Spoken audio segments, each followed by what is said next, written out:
Hello friends, today we have a webinar on Spring MVC by Mr. Karan Janiwala, who is a junior Java developer at NJ India Invest, Surat, Gujarat.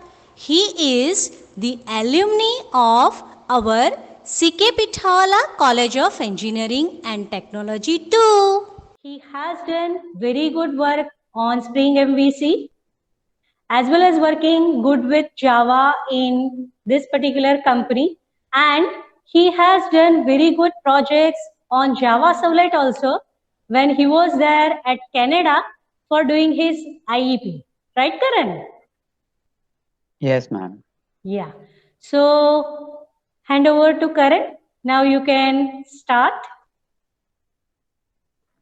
Okay, so Yeah. hello everyone. My name is Karan Jariwala and I'm currently working at NJ India Invest as a Java developer. And I completed my BE from CK Pithawala in 2019. And yes, Komi ma'am was my Java teacher at there for Java subject. So today we are going to start the webinar. And before that, I would like to apologize to everyone for canceling the last webinar that was on Sunday. I had to cancel that because of some personal reasons, so I'm really sorry for that. And let's start the presentation now. So basically, we are going to start with Spring. What is Spring Framework? Then we will go with what is Spring MVC. Then we'll do a small practical in that with JDBC template. And then we'll go with Spring AOP, that is aspect oriented programming. And lastly, we will do a small practical on aspect oriented programming. Okay, so let's start with it. First is what is Spring Framework? Basically, framework is anything that provides you a proper structure and a pattern to maintain the code. There are many frameworks that are coming in the market, but the main term framework is that it provides a proper design or a proper pattern in which we will do our code. Sometimes when we write a code, the code is haphazardous. Like you will have data over there, view over here, then controller anywhere. So that doesn't make sense. It will not be better when we are developing. And if some developer is leaving the project, then it is not good for the new developer. He will have to understand everything from the start. And testing also, it will create various problems. So what we do is we use frameworks, and frameworks provide us with some advantages. And the main part and the main role of a framework is basically to provide a proper design and a proper pattern of a web app.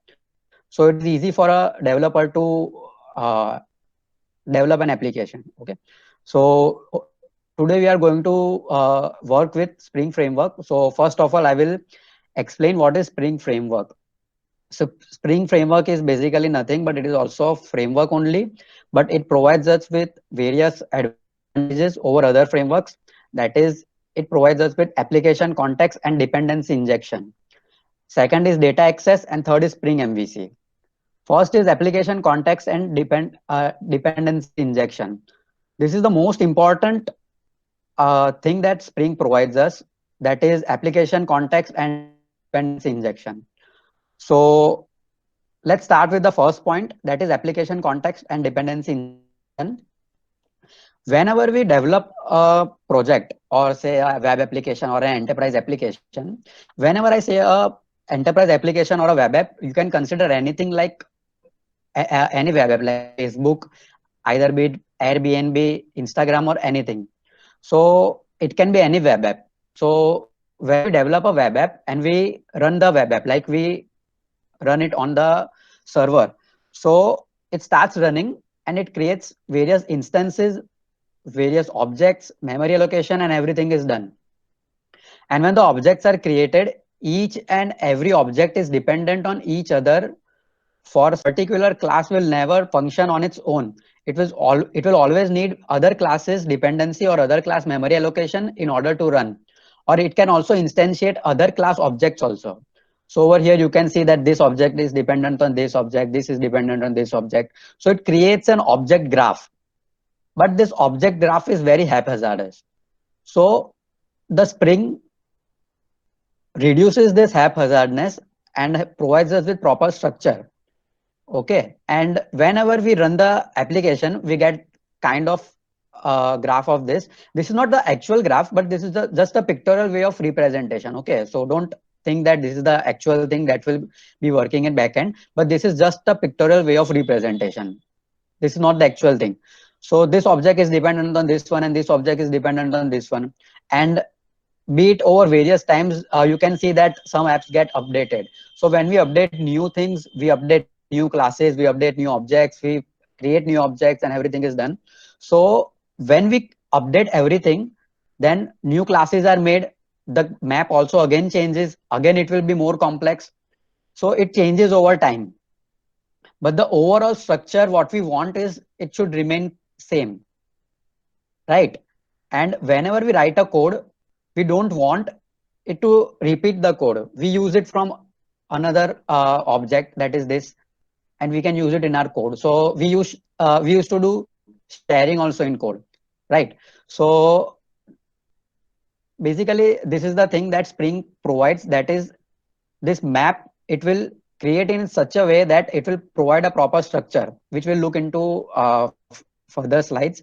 Now we'll go to the next slide. Okay, so there are various business logics that has two types of things. First is it will store data, and second is it will not store data, but it will have some service in it. So I'll like to give you an example. Let us say that there is an account called as user account, and user has two accounts in that particular bank, right? So it will have account one and it will have account two. In account one, it will contain its name, its balance, its transaction ID, everything and whatnot. So many things it will contain: date, expiry date of the account if it is not in use since last 6 months, and user account too. This account and this account are not dependent on each other, right? So we'll have to create a new account if the user creates a new account, right? So if we want another account, then we'll need to create another account, that is account 2. So for that we will need to create account, that is instantiate another object also. So we'll use account 2. In account 2 also we'll have his name, the particular deposit in that, the transaction that has been done by account 2, and this account 1 and this account 2 are totally independent of each other, right? So this is to hold data. Second type of business service is that we can create a class that is account service, right?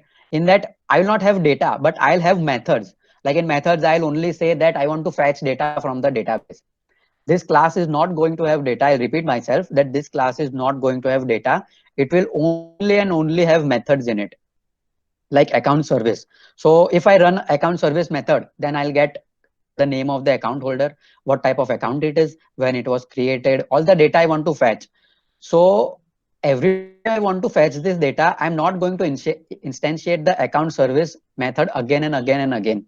I will reuse the method, right? I'll just call the account service class and I'll not try to instantiate it everywhere and each and every time.